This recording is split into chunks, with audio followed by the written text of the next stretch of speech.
In 1983, 19-year-old David Hampton had a problem. He wanted to party at Studio 54, but the $50 entry fee, way out of his budget.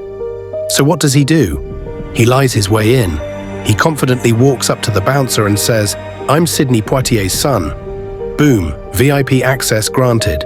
No proof, no questions. Just like that, he's partying with New York's elite. And that one little con, it sparks a genius scam. David realizes that rich people love connections. So he starts hitting high-end restaurants, claiming his famous dad will be joining him. The waiters? They're falling over themselves to treat him like royalty.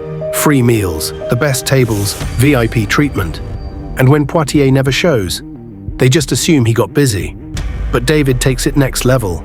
He steals an address book from a wealthy college friend in Connecticut. This thing is gold. It's filled with numbers of rich families. So David starts cold calling. He pretends he's been mugged and has nowhere to go. His famous dad is busy, but surely these kind-hearted rich folks can help. And guess what? They totally do. He's getting invited into mansions, eating expensive dinners, and even borrowing money from these people. And somehow, nobody questions a thing. David isn't just surviving, he's thriving. He rubs shoulders with Calvin Klein, Melanie Griffith, Gary Sinise, even crashes at their homes.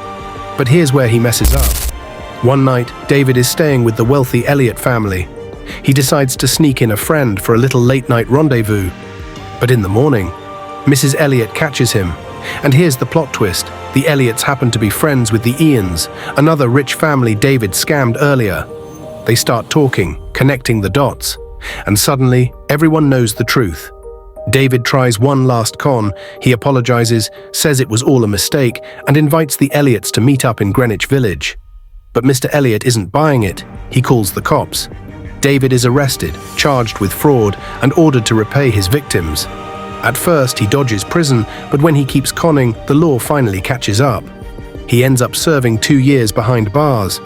But get this, David's crazy story. It becomes a Broadway play.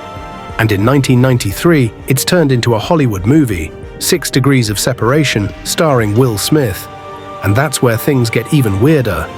The movie includes a gay subplot, which sparks years of rumors about Will Smith's sexuality. Even though there's zero evidence, David Hampton went from broke teenager to rubbing elbows with the elite, and then straight to jail.